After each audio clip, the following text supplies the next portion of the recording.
You're welcome back. This is Newsfile. It's your most authoritative news analysis platform.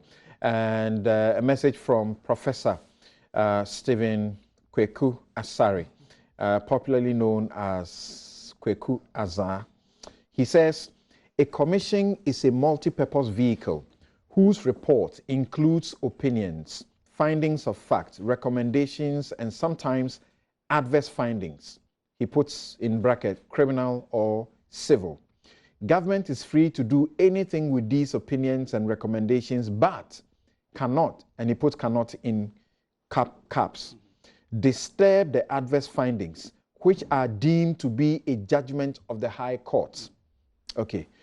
A white paper cannot, once again, cannot is emphasized, disturb an adverse finding. Only a court of appeal can vacate such adverse findings. That is why certain adverse findings disqualify people from becoming an MP, or for that matter, from holding several other offices, including to become a president. So it is important to distinguish among other opinion, recommendations, and adverse findings.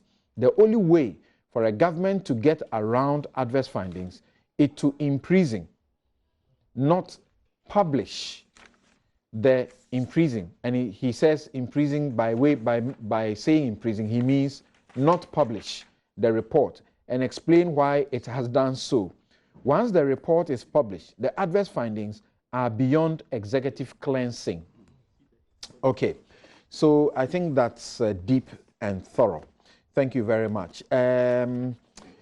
Jake says, I really wish that Kofi Abochi was part of the Newsfile panel today. I really wish.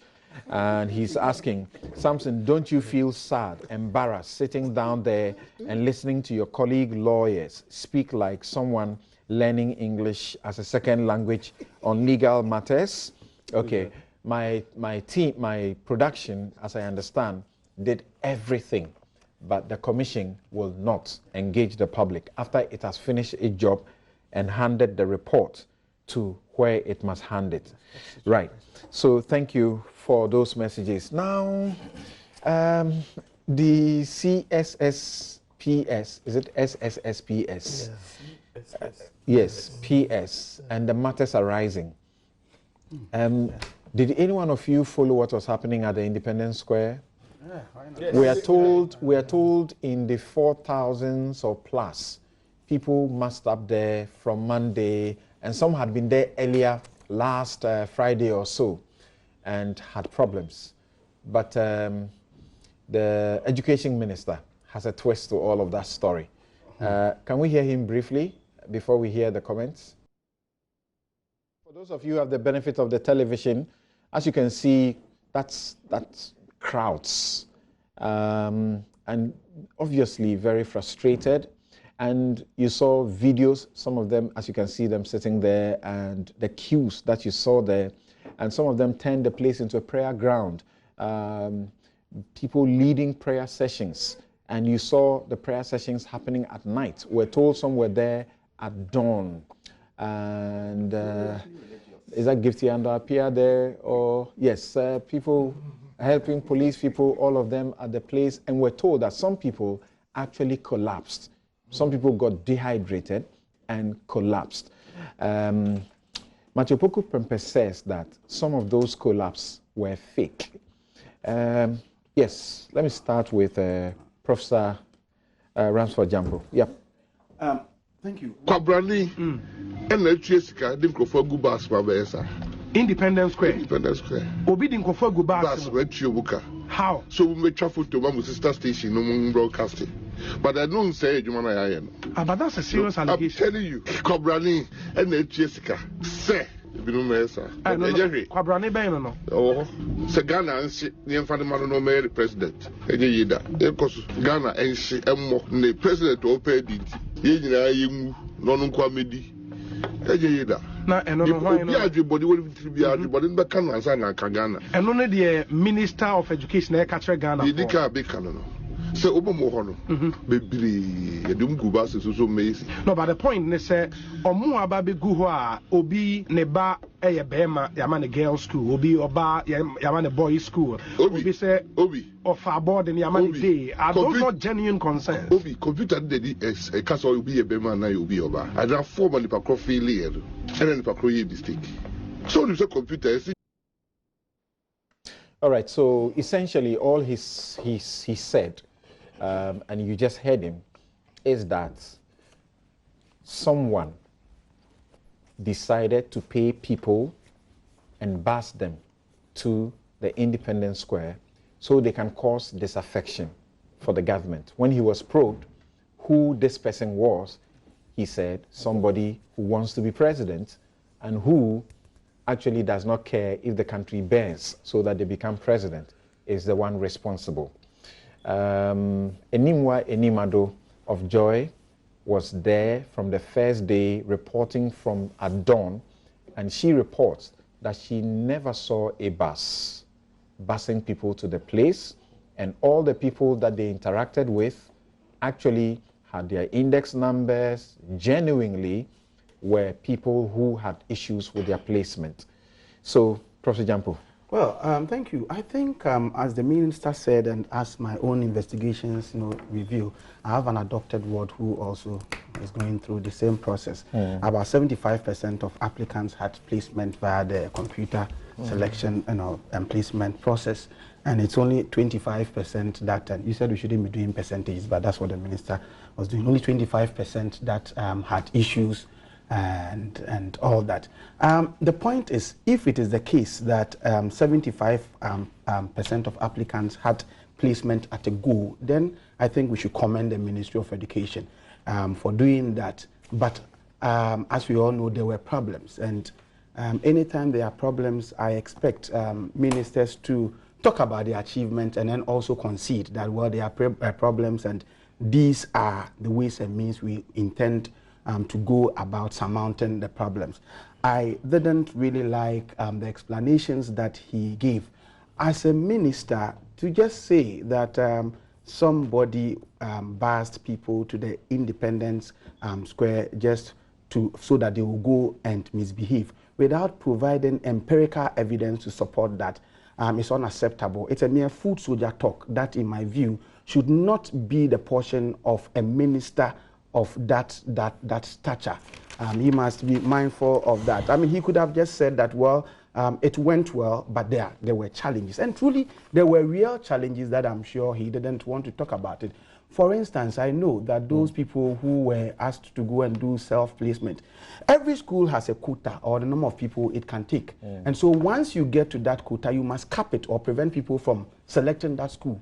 But you didn't cap. So if Infantsipim can take 100 students, and then it had gotten to the 100 students, and you asked people to go and do self-placement without capping or preventing them from getting there, then it means they would all be placing themselves in that school that is already, full and all that. So then in that case, they would... Yeah. Right. And James, briefly, you two, how do you react to these comments? He claims that he had seen messages, some sent to some queen mothers, asking a mobilization to come to do what happened. The minister should be probed on these very serious allegations made against the former president.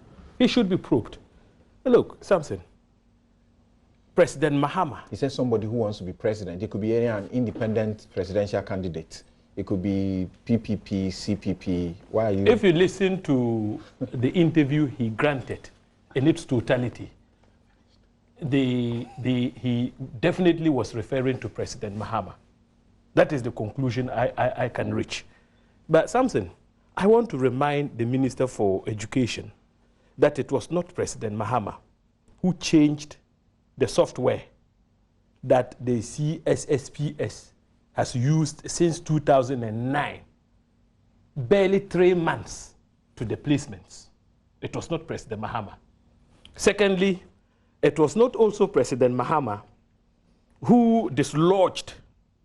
You see, there was a working group which acted like a board to the CSSPS, and that body was known as the Ghana National Education, the technical staff of the Ghana National Education It was like a working committee. He denies that this thing has been. Oh, this was dislodged. confirmed. This was confirmed by the Ghana National Education Coalition.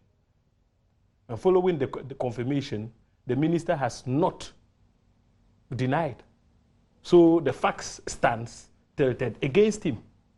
It was not President Mahama who dislodged that So what group. do you say? He says that the CSSPS program is a third party that handles it, private third party. These people at the ministry don't interface with it really. So what's the point about Samson, it's not true. We used to have the technical working committee which acted as a board. But the minister has since dissolved that group and assumed personal responsibility. So he can now distance himself from any failures, okay, of the CSSPS. He cannot absolve himself of any blames. Okay. So it was not President Mahama who took these decisions. What happened was self-inflicted, and the minister must be held responsible. Okay. Yes, Samuel. Samson, first of all, I believe that the Ministry of Education will engage in some introspection as to how this whole exercise unfolded. And as a ministry, I believe subsequent years will see some improvement in the services they deliver. What is very gratifying and comforting is the fact that as at 10 p.m. on Friday, September 20th, Samson, out of a total number of 473,728 students who are qualified to be placed into senior high schools, 351,022 of them, constituting 74.1%, had engaged in auto-placement and had been placed in found schools. Self-placement had 87,321, constituting 18.4% of the number of people who are qualified to be placed. And indeed, as I said, as at 10 p.m. on Friday, 438,343 students had been placed successfully, constituting 92.5%. And indeed, a comparative analysis of this percentage and previous placements suggests that this is the best so far. The number of students who sat for the examination are about 512,000. We have vacancies in senior high schools up to 520,000. We have dealt with all of these figures with the deputy director here last week. I hear you. We're just dealing with this political twist to it. The point I'm making really is that this September, by close of September, the Ghanaian educational system at the secondary level will have 1.2 million Ghanaian children in school. For me, the bigger picture is that the government has taken up, arguably, if you want, one of the most ambitious and revolutionary policies in the educational sector since our independence. That's not in doubt. What we are talking about now is the minister's comment that it is, you know, there's political motivation for what happened at the place. That should be probed. That should be investigated. It's not far-fetched. Is this something that you give yourself room to believe? It is possible. Okay. It is possible. He's a minister, an astute minister. A minister I have a lot of respect for. Okay. One of the most outstanding ministers of our government. I have absolutely no reason to disbelieve. It should be probed by who? I'm saying that for the minister to make these claims, we should interrogate and investigate it because it is highly possible. The minister so given that the minister has not responded to any police or anything, who should be probing it? The security services should take a look at this because so the minister, it is possible. Yes. It is possible. Yes. Should this be probed? Definitely, I associate myself with that. Who should make a complaint? Well, I mean, it's out there. It's an issue. Well, you see, it's when the system was hacked. Well, whether the system was hacked or not, I think all those happened and they resolved it. Yes, I would expect national security to, institute a probe into this matter. Okay. Yes, and then I would also say that we should. They will call the minister. They should invite the minister on the basis of his statement, and then we should have more grade A schools in this country because. You see, if we are not able to work towards having more grade A schools, we're going to have problems. Because free SHS means that we're going to have more students coming out of BEC. And then also, please, let us also work towards depoliticizing education. Education, health, and agri, you don't politicize it. Let us depoliticize it. All right. Thank you very much. Thank you. 30 seconds. Yeah, 30 seconds. What I'm saying is that if the president truly is committed to his vision of promoting free SHS, and I'm pleading with him, he should go back to the education ministry and to look at the relationship that exists between the key officials there. There is tension there, and it is such that some people would look on when there is problem for the problem to blow off. Okay. All right, thank you very much. Thank you very much. And I've seen some of your messages now coming in. We're sorry we are unable to read some of them. And somebody is pointing to the effect that you also disagreed with the use of militia because you say they did not define it. I'm told that if you check a particular paragraph, there was a definition. If you are expecting them to have said the dictionary defines militia as this. No, but we defined they have said, you did a definition. Yeah, we did. But they have said that these groups constitute groups that challenge official authority. So that should be militia. You say they were not, it was not defined, but they actually had defined it. Okay, thank you. Thank you very much. This is where we draw the curtains on today's edition of Newsfile. My guests have been Samuel Abu-Jinapor, Deputy Chief of Staff, Professor Ransford Jampo, Associate Professor, Political Science, and Director of the Center of European Studies, University of Ghana. Dr. Eric Odrosai is governance expert and lawyer. James Agalga is a lawyer, MP, and ranking member, Defense and Interior Committee of Parliament. I'm Samson Ladia Nyanini, and my outfit, as always, is by Latida. Have a good afternoon. The news is up next.